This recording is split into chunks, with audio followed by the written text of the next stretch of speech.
بسم الله الرحمن الرحيم إنا أنزلناه قرآنا عربيا لعلكم تعقلون نحن نقص عليك أحسن القصص بما أوحينا إليك هذا القرآن وإن كنت يضل به كثيرا ويهدي به كثيرا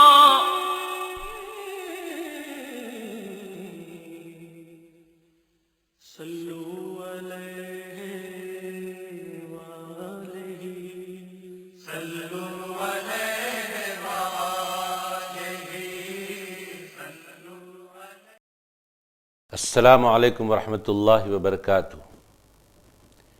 تمام تعریف اس ذات اقدس کے لیے سزاوار ہے جس نے جمیع کائنات عوالم کو ان کی استعداد و قابلیت کے مطابق ظلمت عدم سے نور وجود میں لا کر اپنے کمالات اسمائی و صفاتی کے علم و شہود سے بہرمند کیا۔ درود و سلام ہو ذات مقدس سیدنا محمد مصطفیٰ احمد مجتبیٰ صلی اللہ علیہ وآلہ وسلم پر، جن کے دائرہ عین جامع میں جمیع آیان کائنات کا ثبوت، وجود، ظہور و بطون ہے، اور درود و سلام ہو آپ کے آل اطہار پر جو آپ کے کمالات صفات جلال و جمال کے مجالی و مرائی یعنی آئینے ہیں، اور درود و سلام ہو آپ کے اصحاب اخیار پر جو آپ کے دین کے انوار کے مصابیح یعنی چراغ ہیں، اور تابعین و تبع تابعین تا قیام قیامت سب پر درود و سلام جاری و ساری و متوالی ہو۔ بعد حمد و صلوات کے محترم ناظرین، جو شوق و ذوق کے ساتھ نشا اسلامک پر پروگرام یضل بہ کثیرا ویہدی بہ کثیرا دیکھتے آ رہے ہیں، آئیے آج آپ کے سامنے پارہ نمبر 1 اور رکوع نمبر 9 کی تلاوت اور اس کے ترجمے اور اس کے تفسیر کو سنانے کی سعادتیں حاصل کی جائیں گی، اور اس کے اندر اللہ تبارک و تعالیٰ کے جو کچھ فرامین ہیں اسے ہم بغور سنیں گے، سمجھیں گے، اور انشاءاللہ تعالیٰ اس پر عمل پیرا ہونے کی حتی المقدور کوشش کریں گے۔ اللہ تبارک و تعالیٰ ان احکامات پر عمل آوری کے لیے ہمیں حوصلہ عطا فرمائے۔ اعوذ باللہ من الشیطان الرجیم، بسم اللہ الرحمن الرحیم۔ وَإِذْ قَتَلْتُمْ نَفْسًا فَادَّارَأْتُمْ فِيهَا وَاللَّهُ مُخْرِجٌ مَا كُنْتُمْ تَكْتُمُونَ فَقُلْنَا اضْرِبُوهُ بِبَعْضِهَا كَذَلِكَ يُحْيِي اللَّهُ الْمَوْتَى وَيُرِيكُمْ آيَاتِهِ لَعَلَّكُمْ تَعْقِلُونَ۔ اور جب تم نے ایک شخص کو قتل کر دیا، پھر تم آپس میں اس کے الزام میں جھگڑنے لگے، اور اللہ ظاہر فرمانے والا تھا جسے تم چھپا رہے تھے۔ پھر ہم نے حکم دیا کہ اس مردے پر اس گائے کا ایک ٹکڑا مارو، اسی طرح اللہ مردوں کو زندہ فرماتا ہے، یا قیامت کے دن مردوں کو زندہ کرے گا اور تمہیں اپنی نشانیاں دکھاتا ہے تاکہ تم عقل و شعور سے کام لو۔ محترم ناظرین، اس رکوع نمبر 9 کی ان آیات میں اللہ تبارک و تعالی بنی اسرائیل سے مخاطب ہے، یہودیوں سے مخاطب ہے، اور یہود سے ارشاد فرماتا ہے اس واقعے کو یاد دلا کر، جیسا کہ گزشتہ رکوع میں سننے سنانے کی سعادتیں حاصل کی گئی تھیں کہ بنی اسرائیل کے ایک دولت مند شخص کا خود اس کے چچا زاد بھائی نے دولت کی خاطر قتل کر دیا تھا اور اس کا الزام دوسروں پر ڈالتا تھا۔ ایسے میں حضرت موسیٰ علیہ السلام نے اللہ تبارک و تعالیٰ سے عرض کی کہ اے پروردگار، قاتل کا پتہ چلنا ہے، کوئی ایسا حکم نازل فرما کہ قاتل کا پتہ چل جائے۔ اللہ تبارک و تعالیٰ نے حضرت موسیٰ علیہ السلام سے فرمایا کہ گائے کو ذبح کیا جائے اور اس کا ایک حصہ مقتول پر ڈالا جائے، مقتول زندہ ہوگا اور اپنے قاتل کا پتہ بتائے گا، اس کا نام بتائے گا۔ اب اس کے بعد آپ نے تفصیل سنی اور وہ وقت آیا کہ گائے کو ذبح کیا گیا اور پھر اس کے بعد اس کو مقتول پر مارا گیا گائے کے ایک حصے سے، تو وہ مقتول زندہ ہوا اور زندہ ہو کر بات کرنے لگا اور اپنے چچا زاد بھائی کا نام بتایا جس نے واقعتاً قتل کیا تھا۔ محترم ناظرین، جب گائے کو ذبح کیا گیا اور گائے کے ذبح کے بعد جیسا کہ آپ نے ابھی سنا کہ گائے کے گوشت کے ٹکڑے کو روایات میں آتا ہے کہ جس حصے کو مقتول پر ڈالا گیا، جس حصے سے مقتول کو مارا گیا، وہ گائے کا وہ حصہ تھا جو ریڑھ کی ہڈی کہا جاتا ہے، جس کا تعلق دم سے ہوا کرتا ہے۔ اور ریڑھ کی ہڈی ایک مرکزی حیثیت رکھتی ہے، خواہ انسان میں ہو کہ جانور میں ہو، پورے بدن کا دار و مدار ریڑھ کی ہڈی پر ہوا کرتا ہے۔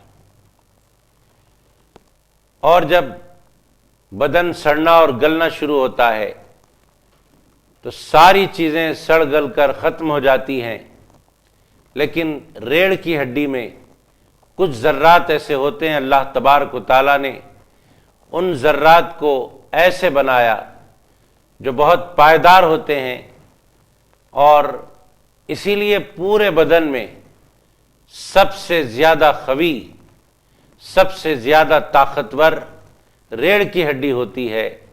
روایت میں باز آیا ہے کہ اس مقتول پر ریڑھ کی ہڈی سے مارا گیا تو وہ مقتول اٹھا اور اپنے قاتل یعنی خود کے چچا زاد بھائی کا نام بتایا۔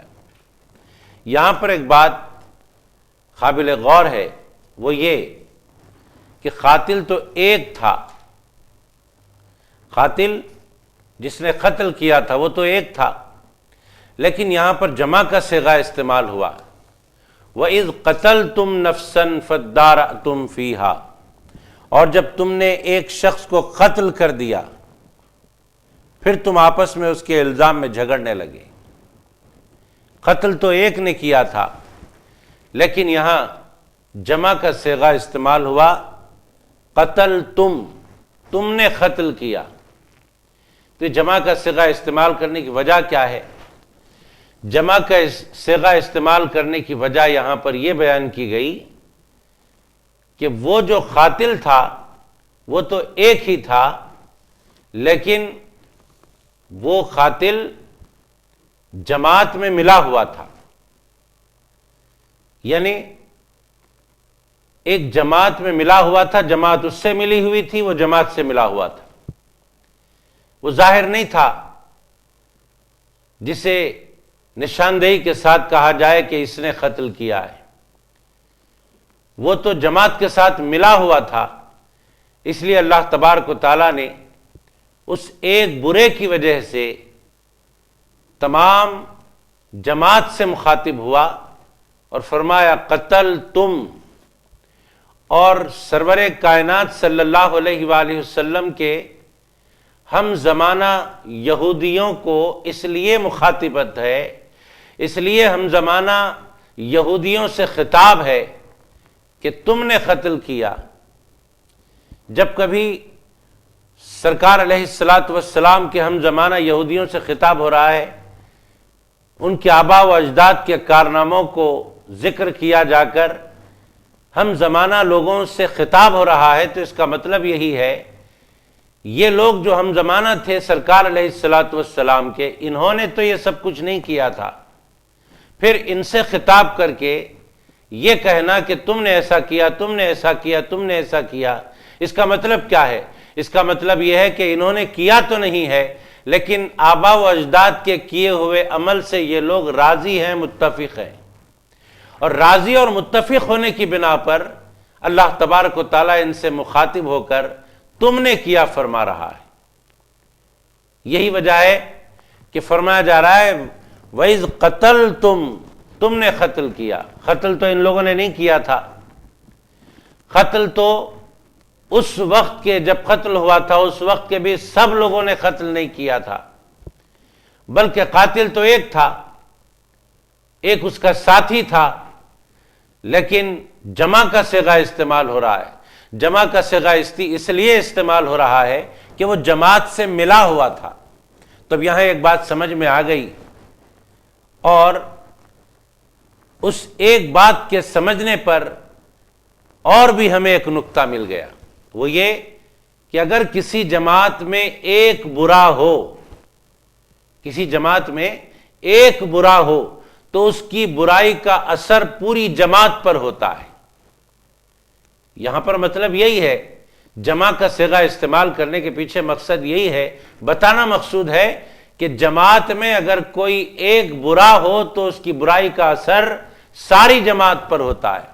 یہیں سے ہم کو نقطہ مل گیا کہ جس طرح جماعت میں اگر ایک برا ہو تو سب پر اس کا اثر ہوتا ہے، ایسے ہی اگر کسی جماعت میں ایک اچھا ہو، ایک پارسا ہو، ایک اللہ والا ہو تو اس کی نیکی کا اثر بھی پوری جماعت پر ہوتا ہے۔ جیسے کہ آقا دو جہاں صلی اللہ علیہ وآلہ وسلم نے ارشاد فرمایا کہ جہاں 40 مومنین جمع ہو جاتے ہیں، ان 40 مومنین میں ایک مومن بخشا ہوا ہوتا ہے۔ جہاں 40 مومن جمع ہو جاتے ہیں وہاں ایک مومن بخشا ہوا ہوتا ہے۔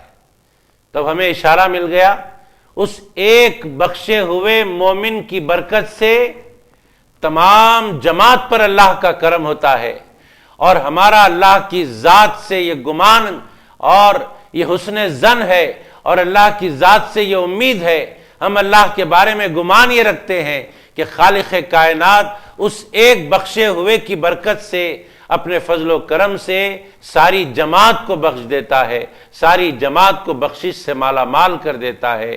یہ ہمیں اللہ کی ذات سے امید ہے، اس کی رحمت سے امید ہے۔ یہی وجہ ہے کہ اسلام میں جماعت کی بڑی اہمیت ہے۔ نماز کو جماعت سے پڑھنے کا حکم دیا گیا، اور ارشاد فرمایا گیا وَارْكَعُوا مَعَ الرَّاكِعِينَ، کہ رکوع کرنے والوں کے ساتھ رکوع کرو، مطلب جماعت کی اہمیت بتائی جا رہی ہے۔ اگر کوئی تنہا نماز پڑھتا ہے تو ایک نماز کا ثواب اس کو مل رہا ہے، لیکن اگر کوئی جماعت کے ساتھ نماز پڑھ رہا ہے تو جماعت کی برکت سے نماز پڑھنے والے کو، حالانکہ وہ ایک نماز پڑھتا ہے جماعت کے ساتھ، لیکن جماعت کی برکت سے اس کو 27 درجے زیادہ ثواب مل جاتا ہے۔ تو جماعت کی بڑی اہمیت ہے۔ جماعت میں اگر ایک اللہ والا ہو تو اس کی نیکی کا اثر پوری جماعت پر ہوتا ہے، جیسے ایک قاتل کی برائی کا اثر پوری جماعت پر ہوا، اور اللہ تبارک و تعالیٰ نے پوری جماعت سے خطاب کیا وَإِذْ قَتَلْتُمْ، جمع کا صیغہ استعمال ہوا۔ محترم ناظرین، ان آیات میں اللہ تبارک و تعالیٰ یہ گائے کے حصے کو مقتول پر مار کر اسے زندہ فرما کر ایک اپنی قدرت دکھانا چاہتا ہے، اور ان منکرین کو یہ بتانا چاہتا ہے پروردگار جو مرنے کے بعد دوبارہ زندہ ہونے کا یقین نہیں رکھتے۔ اللہ تبارک و تعالی مارنے کے بعد پھر جلائے گا، پھر زندہ کرے گا۔ ایمان والوں کے ایمانیات میں جہاں فرشتوں کو ماننا ہے، کتابوں کو ماننا ہے، رسولوں کو ماننا ہے، دیگر تمام ایمانیات کی باتوں پر ایمان لانا ہے، وہیں یہ بات بھی ایمانیات میں شامل ہے والبعث بعد الموت، کہ مرنے کے بعد، موت کے بعد پھر دوبارہ اٹھایا جائے گا، پھر دوبارہ زندہ کیا جائے گا۔ لیکن بعض منکرین مرنے کے بعد پھر دوبارہ اٹھائے جانے کا انکار کرتے ہیں۔ ایسے ہی انکار کرنے والوں کو اللہ تبارک و تعالیٰ اپنی قدرت دکھا رہا ہے، اور اس دنیا میں یہ منظر دکھا رہا ہے کہ دیکھو میں دنیا میں کیسے زندہ کرتا ہوں۔ جب دنیا میں زندہ کر رہا ہوں تو پھر یہ بات تمہیں کس طرح مانے ہو سکتی ہے، کس طرح تمہیں روک سکتی ہے اس بات سے کہ میں مرنے کے بعد پھر دوبارہ اٹھاؤں گا؟ کون سی بات ہے جو تمہیں روک رہی ہے اس بات پر یقین کرنے کے لیے، اس بات پر ایمان لانے کے لیے کہ پھر دوبارہ انسان زندہ ہوگا اور اس سے حساب و کتاب لیا جائے گا؟ اسی کا ذکر اللہ تبارک و تعالیٰ نے یہاں ارشاد فرمایا، اور ارشاد فرمایا کذالک یحیی اللہ الموتیٰ، کذالک یحیی اللہ الموتیٰ۔ اللہ تبارک و تعالیٰ فرماتا ہے کہ اسی طرح اللہ مردوں کو زندہ فرماتا ہے، جس طرح یہ مرے ہوئے، یہ مردہ مقتول کو زندہ فرمایا، ایسے ہی سب کو زندہ فرماتا ہے جتنوں کو موت دیا۔ تو اللہ رب العزت اپنی قدرت دکھا رہا ہے کہ میں کیسے زندہ کرتا ہوں۔ یہ دراصل ان کو بتانا تھا جو مرنے کے بعد پھر دوبارہ زندہ کیے جانے پر ایمان نہیں رکھتے، یقین نہیں رکھتے۔ اللہ تبارک و تعالیٰ نے انہیں بتایا۔ آئیے آگے کی باتیں ہم سننے سنانے کی سعادتیں حاصل کریں گے، جس میں اللہ رب العزت نے بڑے علم و حکمت کی باتیں اور بڑے راز کی باتیں اور بڑے اپنے قدرت والی باتیں بیان فرمایا ہے۔ بسم اللہ الرحمن الرحیم ثم قست قلوبكم من بعد ذلك فهي كالحجارة أو أشد قسوة وإن من الحجارة لما يتفجر منه الأنهار وَإِنَّ مِنْهَا لَمَا يَشَّقَّقُ فَيَخْرُجُ مِنْهُ الْمَاءُ وَإِنَّ مِنْهَا لَمَا يَهْبِطُ مِنْ خَشْيَةِ اللَّهِ وَمَا اللَّهُ بِغَافِلٍ عَمَّا تَعْمَلُونَ۔ پھر اس کے بعد بھی تمہارے دل سخت ہو گئے، چنانچہ وہ سختی میں پتھروں جیسے ہو گئے، یا ان سے بھی زیادہ سخت ہو چکے ہیں، اس لیے کہ بے شک پتھروں میں تو بعض ایسے بھی ہیں جن سے نہریں پھوٹ نکلتی ہیں، اور یقیناً ان میں سے بعض وہ پتھر بھی ہیں جو پھٹ جاتے ہیں، جو ان سے پانی ابل پڑتا ہے، اور بے شک ان میں سے بعض ایسے بھی ہیں جو اللہ کے خوف سے گر پڑتے ہیں۔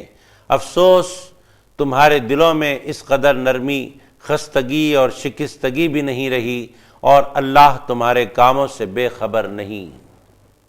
محترم ناظرین، اس آیت مبارکہ میں اللہ تبارک و تعالی مخاطب ہے سرور کائنات صلی اللہ علیہ وآلہ وسلم کے ہم زمانہ یہود سے کہ اے یہود، گزرے ہوئے تمام واقعات تمہیں سنائے جا رہے اور تمہیں یہ بتایا جا رہا ہے کہ دیکھو یہ واقعات تمہارے آباء و اجداد کے ساتھ ہوئے اور ان کا انجام بھی تمہارے سامنے سنا دیا گیا ہے۔ مثلا تمہیں یہ بتا دیا گیا ہے کہ مقتول زندہ ہوا، تم نے اپنی آنکھوں سے دیکھا، یعنی تم نے سے کہ مطلب اس وقت کے لوگوں نے جس کا تعلق تم سے ہے اور تمہارا تعلق ان سے ہے، جن کے افعال سے، جن کے کارناموں سے تم راضی ہو اور ان سے اپنا تعلق بتاتے ہو۔ آپ کے سامنے یہ بات ظاہر کر دی گئی کہ مخاطبت سرکار علیہ الصلاۃ والسلام کے ہم زمانہ یہود سے اس لیے ہے کہ وہ اپنے آباء و اجداد کے افعال سے متفق تھے۔ تب ان سے یہ فرمایا جا رہا ہے کہ دیکھو جب تم نے یہ ساری باتیں سن لی ہیں اور ان سارے کاموں کا انجام بھی تم نے سن لیا جو تمہارے آباء و اجداد کے ساتھ ہوا، اس کے باوجود تم حق کی بات کو ماننے سے انکار کرتے ہو۔ مثلا مقتول کا زندہ ہونا تم نے سن لیا، اور تمہارے آباء و اجداد میں بنی اسرائیل میں قوم داؤد کا بندر اور خنزیر ہو جانا تم نے سن لیا، اور کس وجہ سے ان پر اللہ کا یہ عذاب آیا یہ بھی تم نے سن لیا، یہ بھی تم نے جان لیا۔ اور تم کو یہ بھی پتا ہے، تم یہ بھی سن چکے ہو کہ توریت کا انکار کرنے والے، آیات الہیہ کا انکار کرنے والوں پر اللہ تبارک و تعالیٰ نے پہاڑ کو مسلط کر دیا تھا۔ یہ بھی بات تمہارے سامنے آ گئی۔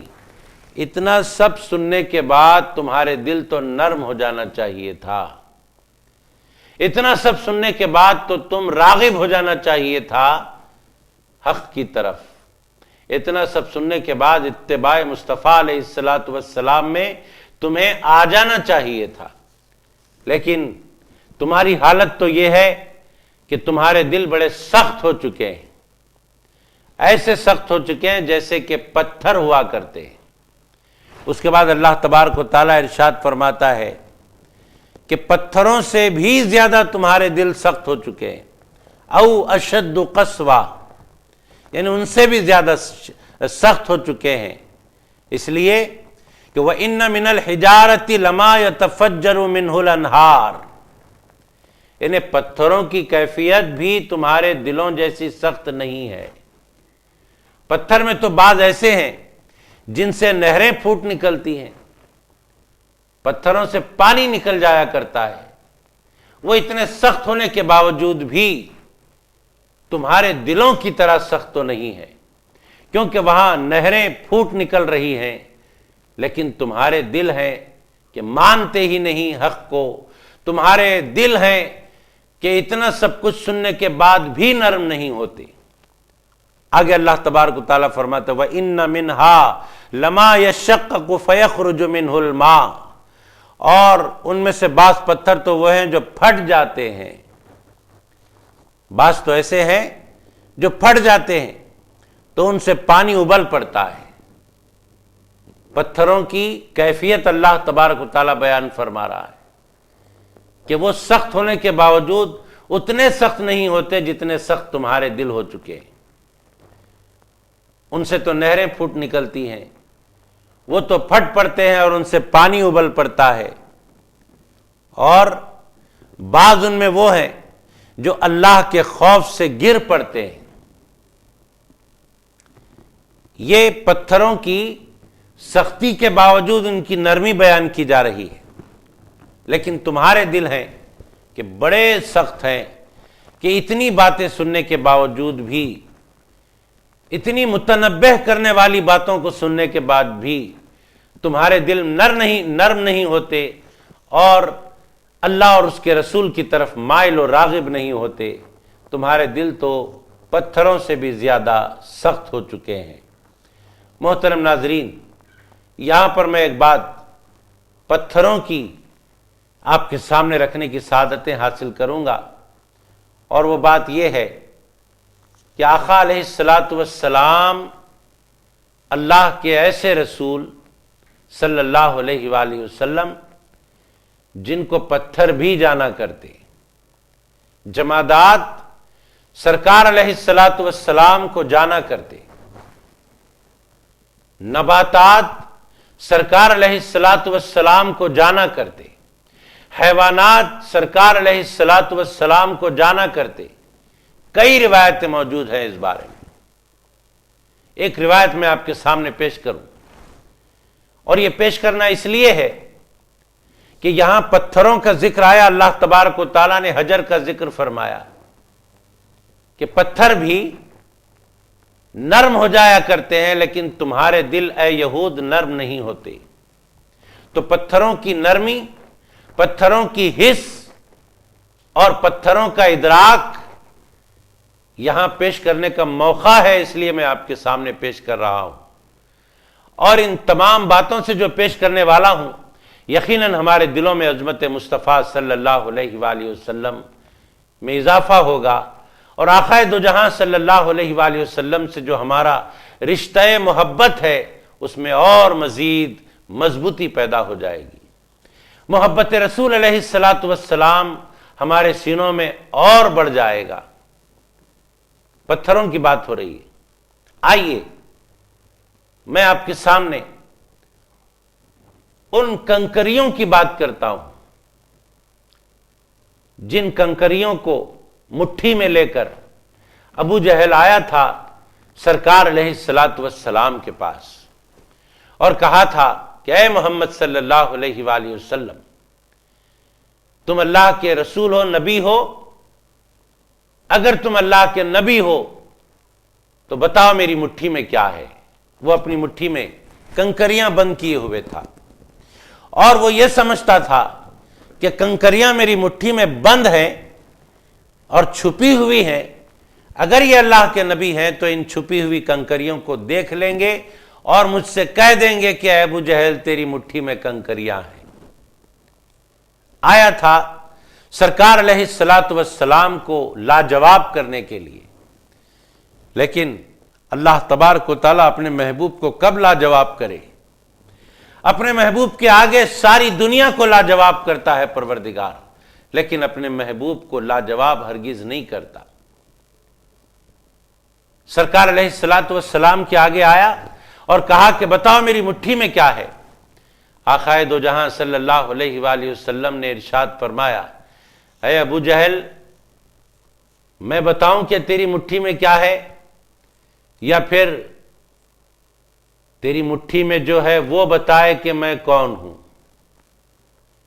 اس واقعے کو آپ بغور سماعت فرمائے اور اس سے آپ اپنے دلوں میں، اپنے سینوں میں عظمت مصطفیٰ کو اور بڑھائیں، کیونکہ یہاں مصطفیٰ علیہ الصلاۃ والسلام کا کمال اللہ تبارک و تعالیٰ ظاہر کرتا ہے۔ تیری مٹھی میں جو ہے وہ بتائے کہ میں کون ہوں۔ ایسے وقت میں سرکار علیہ الصلاۃ والسلام کی نگاہ کرم ان کنکریوں پر پڑی جو ابو جہل کی مٹھی میں بند تھیں، تو ان کنکریوں سے کلمہ طیبہ کی آواز آنے لگی۔ وہ کنکریاں کلمہ شہادت پڑھ کر، کلمہ طیبہ پڑھ کر، اللہ اور اس کے رسول کا نام لے کر خود ابو جہل کو یہ بتانا چاہتی تھیں کہ اے ابو جہل تو ہماری مٹھی میں ہمیں بند کیا ہوا ضرور ہے، لیکن یاد رکھ کہ ہم اللہ کے نبی علیہ الصلاۃ والسلام کو جانتے ہیں۔ ان کا کلمہ شہادت و کلمہ طیبہ پڑھنا، سرکار کا نام مبارک لینا، اس بات کی دلیل ہے کہ وہ کنکریاں جانتی ہیں کہ اللہ کے رسول ہیں۔ حبیب پاک علیہ الصلاۃ والسلام کو وہ کنکریاں جانتی ہیں۔ کنکریوں نے کلمہ پڑھ کر یہ ثابت کر دیا کہ ہمارے اندر حس ہے، ہمارے اندر ادراک ہے، اور ہم اللہ کے نبی علیہ الصلاۃ والسلام کو جانتے ہیں، پہچانتے ہیں۔ اور معجزات میں ایک معجزہ یہ بھی کہ سرکار علیہ الصلاۃ والسلام کوہ سبیر پر کھڑے تھے اور کفار حضور صلی اللہ علیہ وآلہ وسلم کی تلاش میں نکلے تھے۔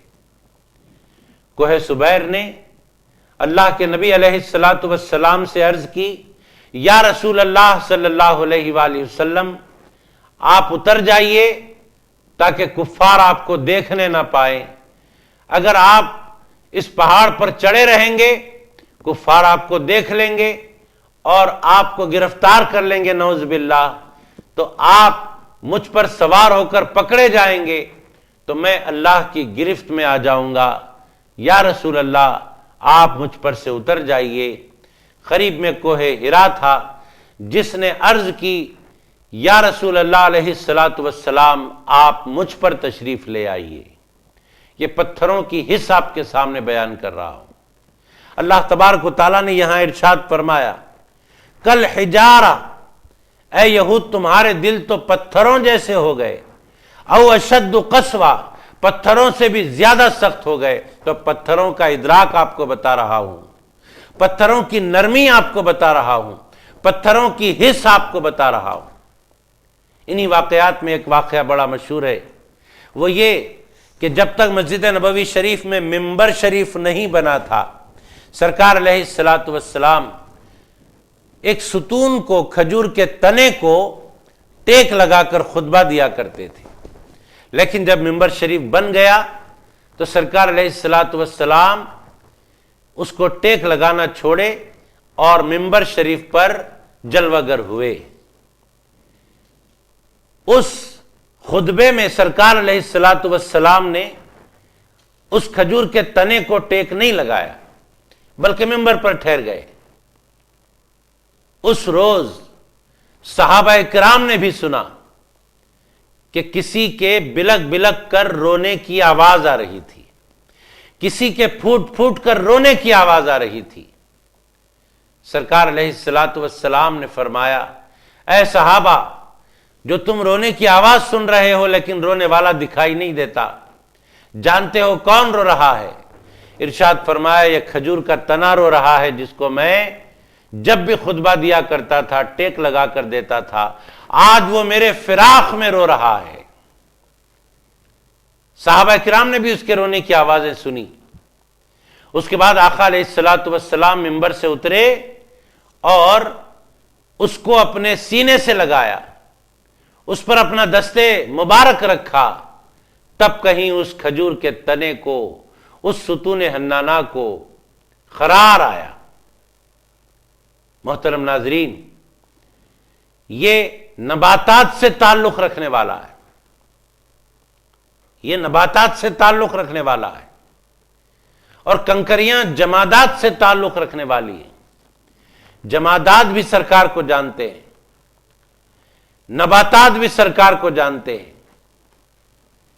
اور انہیں پتا ہے کہ حق کیا ہے، اور وہ مانتے بھی ہیں، وہ اقرار بھی کرتے ہیں، اور وہ اپنے حس اور اپنے ادراک سے یہ بتاتے ہیں کہ ہم ویسے نہیں جیسے یہودیوں کے دل ہیں۔ یہود کے دل تو بڑے سخت ہیں، ہم اتنے سخت نہیں ہیں پتھر ہونے کے باوجود جتنے یہود کے دل سخت ہیں۔ آئیے احد پہاڑ کے بارے میں سرکار علیہ الصلاۃ والسلام نے جو ارشاد فرمایا وہ آپ کے سامنے بیان کی سعادت حاصل کروں گا۔ وہ یہ کہ احد پہاڑ کے بارے میں سرکار علیہ الصلاۃ والسلام نے ارشاد فرمایا، یہ احد پہاڑ ہے اور یہ ہم سے محبت کرتا ہے، ہم اس سے محبت کرتے ہیں۔ احد پہاڑ کے بارے میں فرمایا کہ یہ پہاڑ ہم سے محبت کرتا ہے اور ہم اس سے محبت کرتے ہیں۔ یہ کیا ہے؟ یہ پتھروں کی نرمی ہے، یہ پتھروں کا ادراک اور ان کی حس ہے، جو سخت ہونے کے باوجود بھی ان کے اندر نرمی ہے، جیسے کہ اللہ تبارک و تعالیٰ نے فرمایا کہ وہ تو اپنے اندر نہریں جاری کیے ہوئے ہیں، اس میں بعض تو ایسے ہیں کہ جو پھٹ جاتے ہیں اور پانی ابل جاتا ہے، بعض خشیت الہی سے گر پڑتے ہیں۔ وہ تو نرم ہے، پھر بھی اے یہود کے قلوب تمہارے دل تو، اے یہود تمہارے دل تو بڑے سخت ہیں، پتھروں سے بھی زیادہ۔ حدیث پاک میں آتا ہے 4 علامتیں بدبختی کی علامتیں۔ اللہ تبارک و تعالی ہمیں ان 4 علامتوں سے بچائے۔ 4 علامتیں بدبختی کی ہیں، جن میں پہلی علامت یہ ہے کہ بندہ اپنی آنکھوں سے آنسو نہ بہائے۔ اگر بندے کی آنکھ سے آنسو نہیں بہتے تو وہ بندہ بدبخت ہے۔ کون سے آنسو؟ خوف خدا میں بہنے والے آنسو۔ اللہ کے خوف سے اگر بندے کے آنکھ نم نہیں ہوتے، اللہ کے خوف سے اگر بندے کی آنکھ سے آنسو جاری نہیں ہوتے، تو یہ علامت ہے بدبخت ہونے کی۔ دوسرا، دل سخت ہو جانا، یہ بھی بدبختی کی علامت ہے، جیسے اہل کتاب یہود کے دل سخت ہو گئے تھے، جن کے بارے میں کہا گیا پتھروں سے بھی زیادہ سخت۔ نمبر 3، لمبی لمبی آرزویں کرنا، طویل آرزو، یہ بھی بدبختی کی علامت ہے۔ اور نمبر 4، دنیاوی معاملات میں حرص کرنا، اگر ہمیں 1000 مل جاتے ہیں تو لاکھوں کی حرص کرنا، لاکھوں مل جاتے ہیں کروڑوں کی حرص کرنا، لمبی آرزویں کرنا، یہ بدبختی کی علامتیں ہیں۔ ہاں، حرص کیجئے، نیک کاموں میں حرص کیجئے، راہ خدا میں خرچ کرنے پر حرص کیجئے کہ میں نے 1000 خرچ کیا ہے، اب اس میں حرص کیجئے کہ میں اللہ کی راہ میں 1000 نے لاکھ خرچ کروں گا۔ ایسی حرص میں اگر بندہ کروڑ پتی بن جاتا ہے، ارب پتی بن جاتا ہے، تو اللہ تبارک و تعالیٰ کو ایسا دولت مند بڑا پسند آتا ہے۔ جو نیک نیتی سے مالدار بننا چاہتا ہے، اور مالدار اس لیے بننا چاہتا ہے کہ اس مال کو راہ خدا میں خرچ کیا جائے اور آخرت کو سنوارا جائے، لیکن ایسا بندہ ہرگز پسند نہیں جو صرف دنیا کما کر اسے جمع کرنے کی نیت کرے اور اللہ کی راہ میں خرچ کرنے کی نیت نہ رکھے، صرف دنیا کمانے میں حرص کرے، راہ خدا میں خرچ کرنے کا شوق و ذوق نہ رکھے، جذبہ نہ رکھے۔ ایسا آدمی، ایسی حرص رکھنا بدبختی کی علامت ہے۔ اللہ تبارک و تعالیٰ ان علامات سے ہمیں محفوظ رکھے۔ محترم ناظرین، آئیے اس کے بعد والی آیتیں ہم تلاوت کرنے کی سعادتیں حاصل کرتے ہیں، اور جو کچھ اللہ تبارک و تعالیٰ نے فرمایا اس کو سننے سنانے کا شرف حاصل کرتے ہیں۔ بسم اللہ الرحمن الرحیم۔ افتطمعون ان یؤمنوا لکم وقد کان فریق منہم يسمعون كلام الله ثم يحرفونه من بعد ما عقلوه وهم يعلمون وإذا لقوا الذين آمنوا قالوا آمنا وإذا خلا بعضهم إلى بعض قالوا وتحدثونهم بما فتح الله عليكم ليحاجوكم به عند ربكم افلا تعقلون۔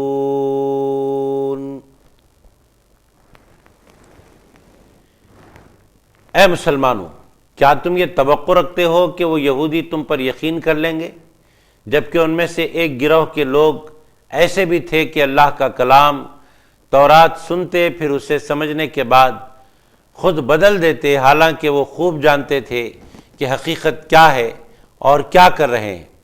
اور ان کا حال تو یہ ہو چکا ہے کہ جب اہل ایمان سے ملتے ہیں تو کہتے ہیں کہ ہم بھی تمہاری طرح حضور علیہ السلام پر ایمان لائے، اور جب آپس میں ایک دوسرے کے ساتھ تنہائی میں ہوتے ہیں تو کہتے ہیں کہ کیا تم ان مسلمانوں سے نبی آخر الزمان صلی اللہ علیہ وآلہ وسلم کی رسالت اور شان کے بارے میں وہ باتیں بیان کر دیتے ہو جو اللہ نے تم پر تورات کے ذریعے ظاہر کی ہیں، تاکہ اس سے وہ تمہارے رب کے حضور تمہیں پر حجت قائم کریں؟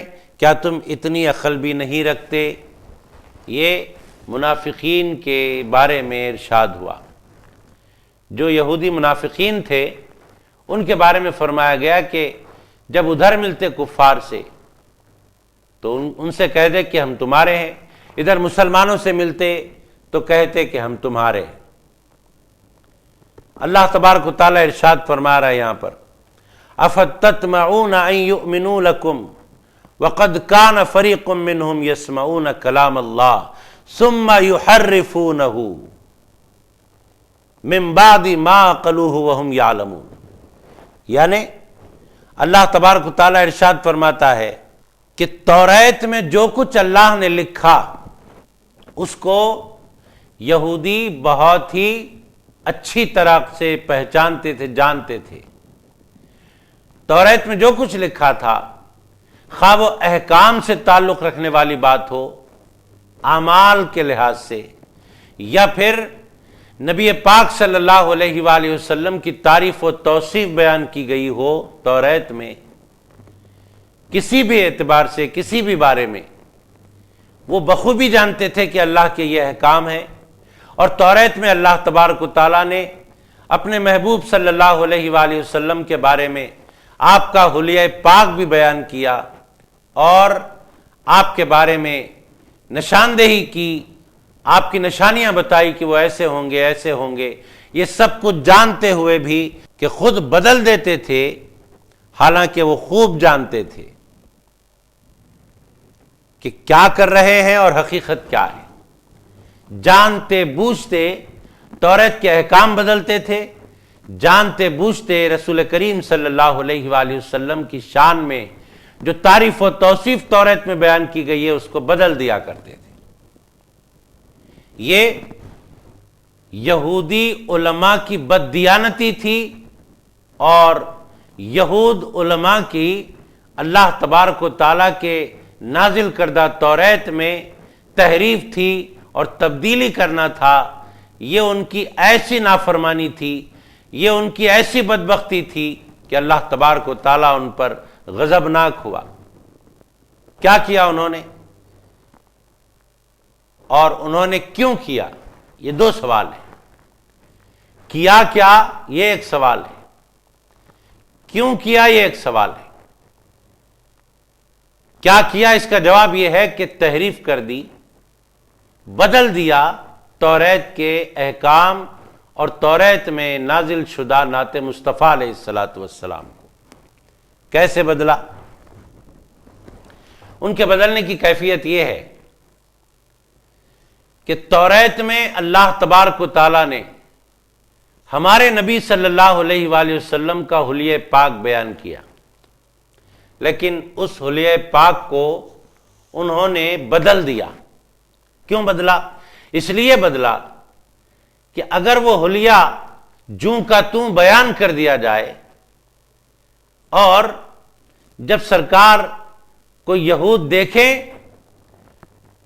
تو بالکل اس حلیے کے مطابق آپ کو پائیں گے تو ان پر ایمان لا لیں گے، ان کے گرویدہ ہو جائیں گے، اور قوم سے جو ہم کو دنیا کی دولت مل رہی ہے وہ دولت سے ہم محروم ہو جائیں گے، کیونکہ جب وہ حضور صلی اللہ علیہ وآلہ وسلم کے فدائی ہو جائیں گے تو ہمیں چھوڑ دیں گے،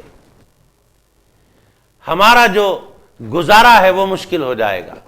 اس لیے سرکار علیہ السلام کے اوصاف کو، آپ کے حسن صورت کو، آپ کی حسن سیرت کو انہوں نے بدل دیا۔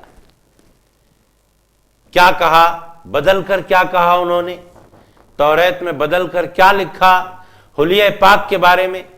یہ لکھا کہ محمد صلی اللہ علیہ وآلہ وسلم نبی آخر الزمان علیہ السلام لمبے لمبے بال والے ہوں گے اور وہ بال ان کے سیدھے سیدھے ہوں گے۔ یہ تبدیلی لائی، یہ تحریف کر دیا، حالانکہ ایسا نہیں تھا۔ اللہ نے توریت میں ایسا نازل نہیں کیا تھا۔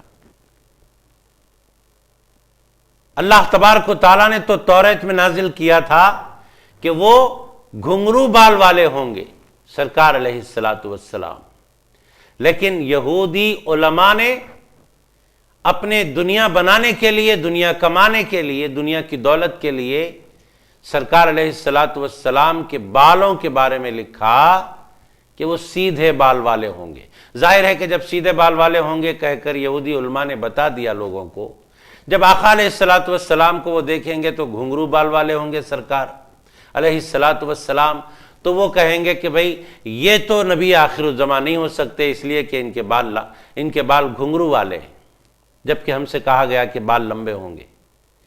اس طرح گمراہ کیا یہودی علماء نے اپنی قوم کو۔ دوسری چیز، یہودی علماء نے توریت میں بدل دیا سرکار کے چشمان مبارک یعنی سرکار کی آنکھوں کے حلیے کو۔ کیا کہا؟ کیا لکھا؟ کہ وہ نیلی آنکھوں والے ہوں گے، جبکہ توریت میں اللہ تبارک و تعالیٰ اپنے محبوب صلی اللہ علیہ وآلہ وسلم کی آنکھوں کے بارے میں فرمایا کہ وہ سرمگی آنکھوں والے ہوں گے، لیکن بدل کر یہودیوں نے، علماء نے ان کے نیلی آنکھیں والے لکھ دیا۔ اور سرکار علیہ السلام کے چہرے مبارکہ کے بارے میں لکھا جو تحریف شدہ تھا، جو بالکل حقائق سے برعکس تھا، جیسے جیسے ان لوگوں نے لکھا بالکل اس کا الٹا تھا۔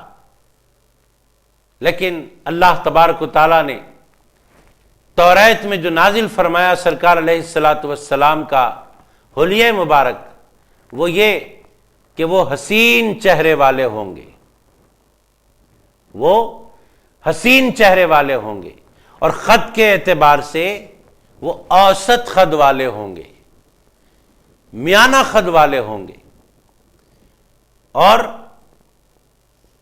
وہ ایسے نورانی اور ایسے مبارک چہرے والے ہوں گے کہ جب ان کا چہرہ دیکھا جائے گا تو دل مسرور ہو جائیں گے۔ یعنی آقا علیہ الصلاۃ والسلام کے بارے میں ایک بات یہ بھی آئی کہ سرکار علیہ الصلاۃ والسلام میانہ خط کے تو اللہ تبارک و تعالیٰ نے آپ کو بنایا، لیکن سرکار علیہ الصلاۃ والسلام کا معجزہ یہ تھا، سرکار علیہ الصلاۃ والسلام کا کمال یہ ہے کہ جب آپ تنہا دکھائی دیتے کسی کو تو میانہ خط دکھائی دیتے، اوسط خط والے دکھائی دیتے، لیکن جب لوگوں میں ہوتے، مجمع میں ہوتے، تو ظاہر ہے کہ مجمع میں پست خط والے بھی ہوں گے، مجمع میں اوسط خط والے بھی ہوں گے، مجمع میں لامبے خط والے بھی ہوں گے، لیکن سرکار علیہ الصلاۃ والسلام تنہائی میں میانہ خط اوسط خط والے دکھائی دیتے، لیکن جب مجمع میں ہوتے تو سب سے اونچے دکھائی دیتے۔ یہ اللہ تبارک و تعالیٰ نے اپنے محبوب علیہ الصلاۃ والسلام کو کمال عطا فرمایا کہ کتنے ہی اونچے اونچے لوگوں میں کھڑے رہیں، سرکار علیہ الصلاۃ والسلام سب سے اونچے نظر آتے۔ آقا علیہ الصلاۃ والسلام کو جب لوگوں نے دیکھا تو لوگوں کے زبانوں سے نکل اٹھا، یہ بول اٹھے لوگ کہ یہ دروغ گو کا چہرہ نہیں ہو سکتا، یہ اس شخص کا چہرہ ایسا نہیں ہو سکتا جو جھوٹ بولتا ہو، ان کا چہرہ تو اتنا مبارک اور نورانی ہے کہ ان کے چہرے سے صدق ٹپکتا ہے، سچائی ٹپکتی ہے، یہ صادق و امین ہے۔ سرکار علیہ الصلاۃ والسلام کو ایسا حسین و جمیل اللہ تبارک و تعالیٰ نے بنایا۔ آقا علیہ الصلاۃ والسلام کو دیکھ کر کہنے والا عاشق کہہ اٹھا، وَأَحْسَنُ مِنْكَ لَمْ تَرَ قَطُّ عَيْنِي، سر کی آنکھوں سے دیکھتا ہے عاشق، اور آقا علیہ الصلاۃ والسلام کی بارگاہ میں ادباً عرض کرتا ہے تعریف و توصیف میں، وَأَحْسَنُ مِنْكَ لَمْ تَرَ قَطُّ عَيْنِي وَأَجْمَلُ مِنْكَ لَمْ تَلِدِ النِّسَاءُ خلقت مبرأ من كل عیب کأنک قد خلقت کما تشاء، یعنی وَأَحْسَنُ مِنْكَ لَمْ تَرَ قَطُّ عَيْنِي، کہ میری آنکھوں نے ایسا حسین و جمیل دیکھا ہی نہیں کسی کو، ہرگز نہیں دیکھا، قطعاً نہیں دیکھا۔ وَأَجْمَلُ مِنْكَ لَمْ تَلِدِ النِّسَاءُ، ارے میری آنکھیں اتنا حسین و جمیل دیکھیں کیسے جبکہ کسی ماں نے ایسا حسین بچہ جنم ہی نہیں دیا۔ خلقت مبرأ من کل عیب، خلقت، یا رسول اللہ صلی اللہ علیہ وآلہ وسلم، آپ ہر عیب اور ہر نقص سے پاک پیدا کیے گئے، آپ کے اندر نہ کوئی نقص ہے نہ آپ کے اندر کوئی عیب ہے۔ کأنک قد خلقت کما تشاء، اللہ تبارک و تعالیٰ نے آپ کو ایسے ہی بنایا جیسے آپ بننا چاہتے تھے، آپ کو آپ کی مرضی کے مطابق اللہ تبارک و تعالیٰ نے بنایا۔ محترم ناظرین، یہ اس عاشق کے اشعار ہیں، یہ اس عاشق کے عشق بھرے مصرے ہیں جس نے اپنے سر کی آنکھوں سے آقا دو جہاں علیہ الصلاۃ والسلام کے جمال کا دیدار کرتا ہے، اور خود سرکار علیہ الصلاۃ والسلام کی پیشی میں یہ مصرے سنانے کی سعادت حاصل کرتا ہے۔ وہ عاشق کون ہے؟ وہ عاشق حضرت حسان بن ثابت رضی اللہ تعالیٰ عنہ۔ محترم ناظرین، یہ یہود جو آقا علیہ الصلوۃ والسلام کا انکار کرتے ہیں، آپ کی اتباع میں آنے سے انکار کرتے ہیں، آپ کو اللہ کا نبی ماننے سے انکار کرتے ہیں، آپ پر نازل کردہ قرآن کے کتاب الہی ہونے کا انکار کرتے ہیں، اور توریت میں جو اللہ تبارک و تعالیٰ نے نعت مصطفیٰ علیہ الصلوۃ والسلام بیان کی ہے اس کا انکار کرتے ہیں۔ یہ سمجھتے ہیں کہ ہمارے انکار کرنے کی وجہ سے یا ہمارے بدل دینے کی وجہ سے یا ہمارے چھپا دینے کی وجہ سے عظمت مصطفیٰ چھپ جائے گی، عظمت مصطفیٰ کا بول بالا نہیں رہے گا، جب ہم نہیں بتائیں گے تو کسی کو پتہ نہیں چلے گا۔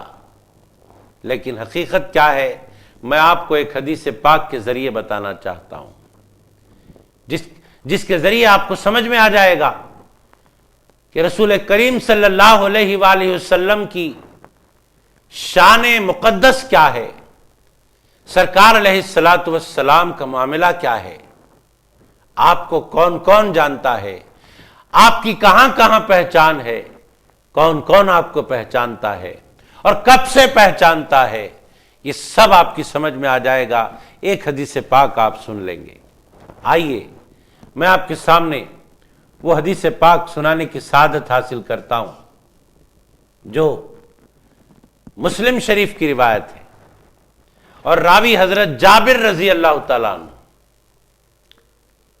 فرماتے ہیں، حضرت جابر رضی اللہ تعالیٰ عنہ کی روایت ہے کہ آقا دو جہاں صلی اللہ علیہ وآلہ وسلم نے ارشاد فرمایا، کیا فرمایا؟ میں اس پتھر کو پہچانتا ہوں، میں اس پتھر کو پہچانتا ہوں جو بعثت سے پہلے مجھے سلام کرتا تھا، میں اس پتھر کو پہچانتا ہوں جو بعثت سے پہلے مجھے سلام کرتا تھا۔ یعنی ابھی سرکار علیہ الصلوۃ والسلام نے اعلان نبوت نہیں فرمایا، ابھی یہ نہیں فرمایا کہ میں اللہ کا رسول ہوں،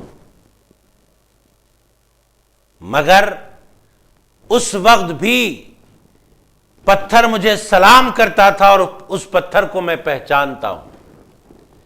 یہاں ایک بات ہمارے سمجھ میں آ گئی، یہاں آقا علیہ الصلوۃ والسلام نے ہمیں ایک اشارہ دے دیا، اور وہ اشارہ یہ دیا کہ دیکھو جب حجر مجھ پر سلام پڑتا ہے تو میں اس حجر کو پہچانتا ہوں، جب کوئی بشر سلام پڑھے مجھ پر تو میں بشر کو کیسے بھول جاؤں، ارے بشر جب مجھے سلام پڑھتا ہے تو میں اسے بھی پہچانتا ہوں۔ یہ اشارہ اس حدیث پاک سے ہمیں مل گیا، اور ہمیں رسول پاک صلی اللہ علیہ وآلہ وسلم کی ذات گرامی سے یہ پوری امید ہے، اور امید ہی نہیں یقین ہے کہ آقا علیہ الصلوۃ والسلام ہر سلام پڑھنے والے کو نہ صرف دنیا میں پہچانیں گے بلکہ میدان قیامت میں بھی پہچانیں گے اور اس کی شفاعت فرمائیں گے۔ یہ آقا علیہ الصلوۃ والسلام کی ذات گرامی سے، آپ کی رحمت والی ذات سے ہمیں پوری امید اور یقین ہے۔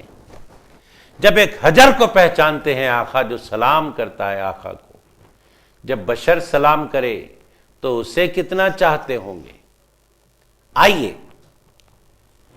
یہود سمجھتے ہیں کہ ہمارے نعت مصطفیٰ کو چھپانے سے نعت مصطفیٰ چھپ جائے گی۔ آقا دو عالم علیہ الصلوۃ والسلام کی تعریف و توصیف کو اگر ہم پس پش ڈال دیتے ہیں، اس کو بدل دیتے ہیں یا چھپا دیتے ہیں تو کسی کو پتہ نہیں چلے گا۔ ارے کیسے پتہ نہیں چلے گا؟ وَرَفَعْنَا لَكَ ذِكْرَكَ فرمایا اللہ نے، اے حبیب علیہ الصلوۃ والسلام ہم نے آپ کی خاطر آپ کے ذکر کو بلند کر دیا ہے۔ جب اللہ بلند کرے آقا کے ذکر کو تو پھر کون ہے جو چھپائے گا ذکر مصطفیٰ کو؟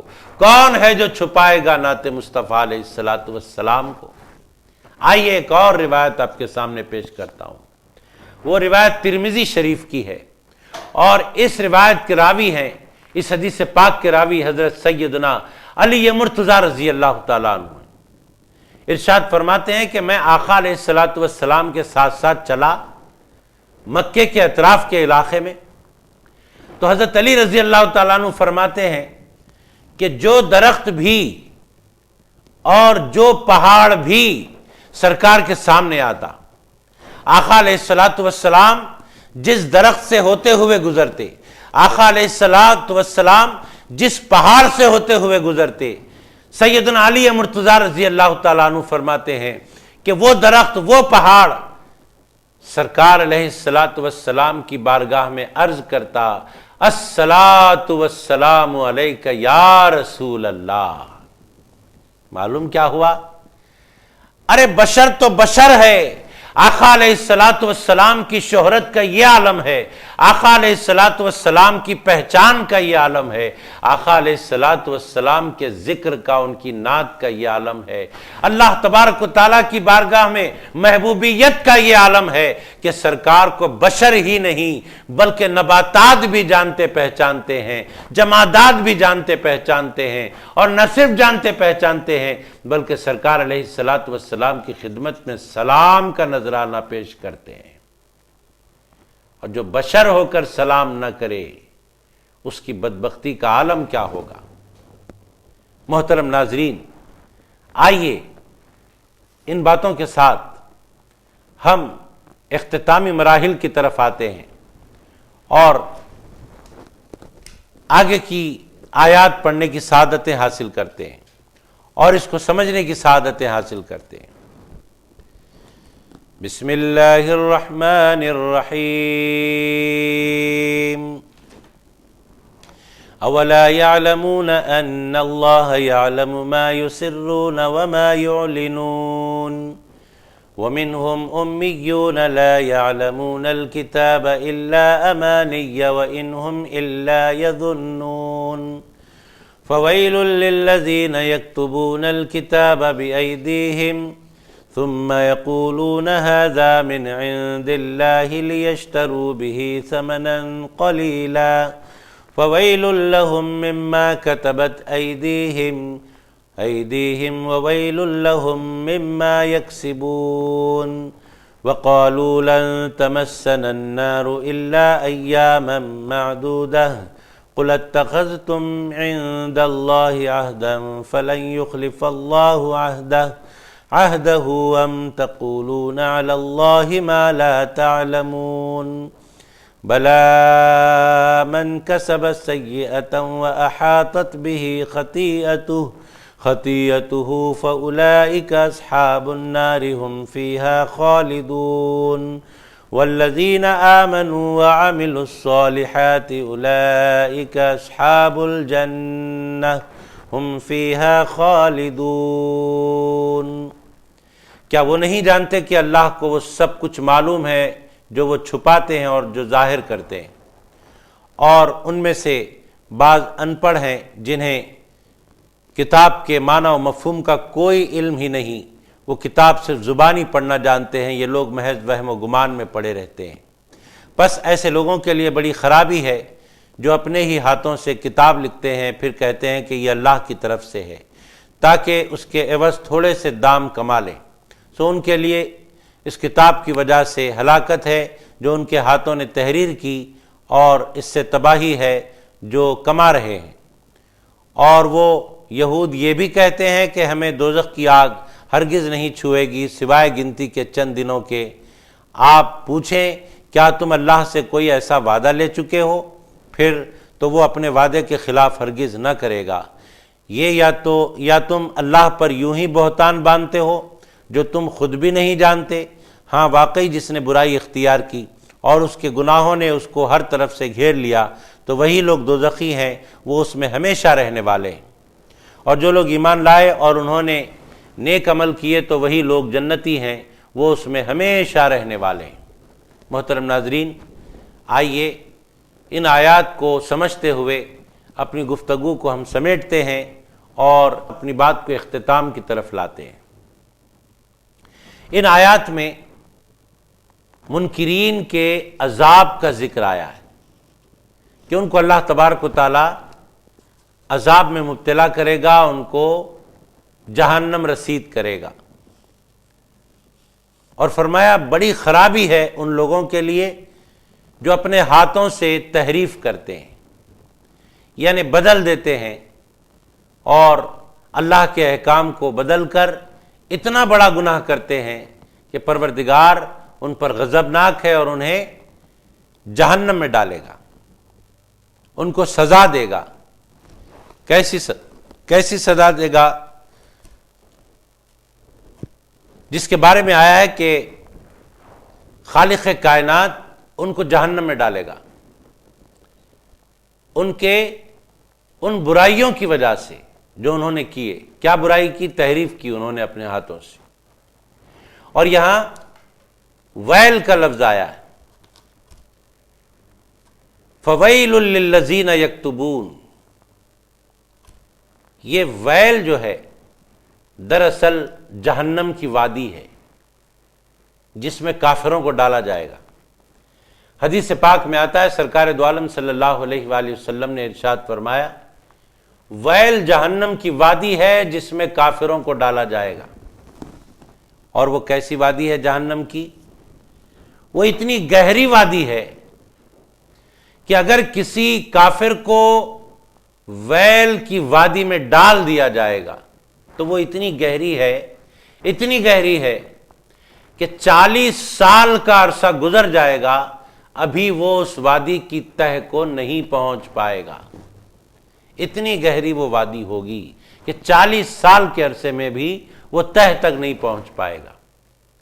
اور حضرت سعید بن مسیب رضی اللہ تعالیٰ عنہ نے فرمایا، ویل جہنم کی ایک وادی ہے، اور وہ ایسی وسیع و عریض وادی ہے، وہ ایسی گہری وادی ہے کہ اگر دنیا کے پہاڑ اس وادی میں ڈال دیے جائیں تو سب کے سب پہاڑ جل کر راکھ ہو جائیں گے۔ ایسی ویل میں، ایسی وادی میں اللہ تبارک و تعالی کافروں کو ڈالے گا۔ اور یہاں ان کافروں کو ڈالنے کی بات ہو رہی ہے جو توریت کے احکام میں اور نعت مصطفیٰ علیہ السلام کی آیات کو بدلنے میں حصے دار تھے، اور جنہوں نے حق کی باتوں کو چھپایا، حق کی باتوں کو بدلا، ان کے لیے اس عذاب کی وعید سنائی جا رہی۔ علماء یہود دنیا کی خاطر اپنی آخرت کو تباہ کرنے والے ہوئے۔ اگر وہ دنیا پر اتباع مصطفیٰ علیہ السلام کو مقدم کرتے تو کہاں سے کہاں پہنچ جاتے۔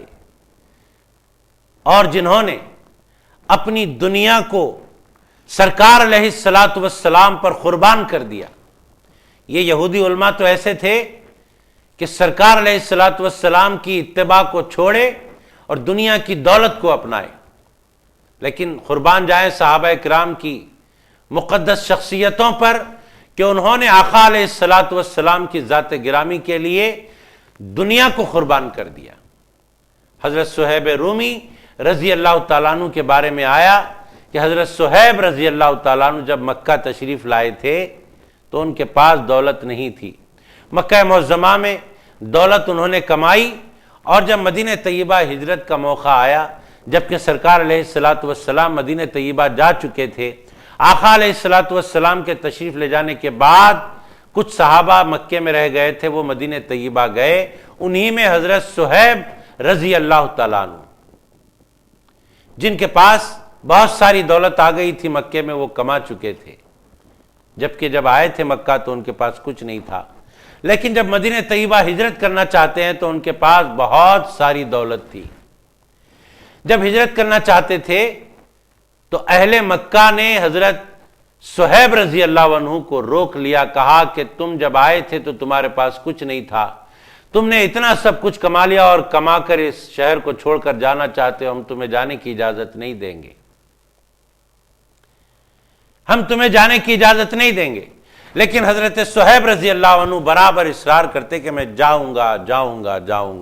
تو اہل مکہ نے کہا، مشرکین مکہ نے کہا، ایک شرط پر تم جا سکتے ہو، اور وہ شرط یہ ہے کہ تم نے جتنا یہاں کمایا ہے وہ سب کی سب دولت ہمارے سپرد کر دو اور چلے جاؤ۔ اب ایک ایسا موقع آیا حضرت صہیب رضی اللہ عنہ کی زندگی میں کہ ایک طرف مصطفیٰ علیہ السلام کی صحبت ہے، آپ کا دیدار ہے، آپ کے ساتھ رہنا ہے، اور دوسری طرف دنیا کی دولت ہے۔ اب دونوں میں سے کس کو مقدم کرتے ہیں؟ حضرت صہیب رضی اللہ تعالیٰ عنہ۔ حضرت صہیب نے اس دنیا کو بتا دیا کہ میں وہ نہیں جیسے یہود کے علماء ہوتے ہیں کہ جنہوں نے اتباع مصطفیٰ کو چھوڑ کر دنیا کی دولت کو فوقیت دی. ارے میں تو مصطفیٰ علیہ السلام کا غلام ہوں، میں ان کا فدائی ہوں، میں سرکار علیہ السلام کی خاطر دنیا کو ٹھوکر مارتا ہوں، دنیا کو آقا پر قربان کر دیتا ہوں. کہا ٹھیک ہے، میری ساری دولت تم لے لو اور مجھے جانے دو. ساری دولت آقا علیہ السلام کی سنگت کے لیے، آپ کی صحبت کے لیے حضرت صہیب رضی اللہ عنہ نے چھوڑ دیا اور خالی ہاتھ مدینہ طیبہ آ گئے. یہاں سرکار علیہ السلام تشریف فرما تھے صحابہ کرام کے ساتھ. جیسے دیکھا کہ حضرت صہیب رضی اللہ عنہ آ رہے ہیں، آقا علیہ السلام نے دور سے دیکھ کر ہی حضرت صہیب سے فرما دیا کہ اے صہیب، تم نے بہت نفع والا سودا کیا ہے، تم نے بہت نفع والا سودا کیا ہے. مطلب یہ کہ میری خاطر تم نے دولت دنیا کو چھوڑا.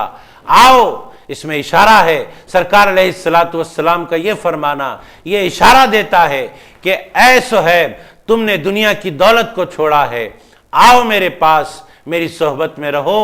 اللہ تبارک و تعالیٰ کئی گنا زیادہ تمہیں نوازے گا، دنیا کی دولت سے بھی اور آخرت کی دولت سے بھی. محترم ناظرین، یہ ہے یہود کے علماء میں اور سرکار علیہ السلام پر فدا ہونے والے صحابہ کرام میں فرق، کہ یہودی علماء آیات الہیہ کو بدل دیا کرتے، تحریف کر بیٹھتے، سرکار علیہ السلام کے اوصاف کو بدل دیا کرتے محض دنیا کی دولت کی خاطر، اور سرکار علیہ السلام کے فدائی دولت دنیا کو چھوڑتے ہیں سرکار علیہ السلام کی صحبت کی خاطر، سرکار علیہ السلام کی محبت کی خاطر. یہاں علماء یہود اور تمام منکرین کے لیے وعید سنائی جا رہی ہے. فویل للذین یکتبون الکتاب بایدیہم، جنہوں نے تحریف کی اللہ تبارک و تعالی ان کو جہنم میں ڈالے گا، ویل کی وادی میں ڈالے گا، جس کی گہرائی کا اندازہ آپ نے ابھی سماعت فرمایا. محترم ناظرین، آئیے ہم آخر میں عرض کرنا چاہتے ہیں کہ وہ بنی اسرائیل تھے، وہ اہل کتاب تھے، جن کے بارے میں آقا علیہ السلام نے فرمایا کہ وہ 72 فرقوں میں تقسیم ہو گئے، اور ہم امت محمدیہ علیہ السلام ہیں. اس امت کے بارے میں آقا علیہ السلام نے ارشاد فرمایا کہ میری امت 73 فرقوں میں بٹ جائے گی. اس کے بعد فرمایا سرکار علیہ السلام نے کہ ان 73 فرقوں میں جو میری امت بٹ جائے گی، تقسیم ہو جائے گی، صرف ایک فرقہ ہوگا جو ناجی ہوگا، جنتی ہوگا، نجات والا ہوگا. جانتے ہو وہ نجات والا فرقہ کون سا ہے؟ وہ نجات والا فرقہ وہی ہے جو سرکار دو عالم صلی اللہ علیہ وآلہ وسلم اور صحابہ کرام رضوان اللہ علیہم اجمعین کا راستہ اختیار کیے ہوئے. سرکار علیہ السلام اور سرکار کے صحابہ رضوان اللہ علیہم اجمعین کی راہ پر جو گامزن ہے، وہی جنتی فرقہ ہے، وہی ناجی فرقہ ہے، اور وہی نجات والا فرقہ ہے. اس فرقے کی پہچان کیا ہے؟ اس فرقے کی پہچان یہ ہے کہ سرکار کی راہ پر چلتا ہے. اس فرقے کی پہچان یہ ہے کہ صحابہ کرام کی راہ چلتا ہے. سرکار کا راستہ چلنے کا مطلب، سرکار کی پیروی کرنے کا مطلب، صحابہ کی پیروی کرنے کا مطلب تفصیل میں گئے بغیر 2 جملوں میں عرض کر دیتا ہوں. دیکھیے، سرکار کی پیروی کا مطلب یہ ہے کہ سرکار نے جو سکھایا، سرکار نے جو بتایا وہ کریں. صحابہ کی پیروی کا مطلب یہ ہے کہ صحابہ کرام نے اپنی عملی زندگیوں سے، اپنے اقوال سے، اپنے افعال سے، اپنے احوال سے جو کچھ بتایا وہ کریں. تب جاننا یہ ہے کہ سرکار نے کیا سکھایا اور صحابہ نے کیا سکھایا. جو راہ پر چل کر یہ امت جنت میں داخل ہوتی ہے۔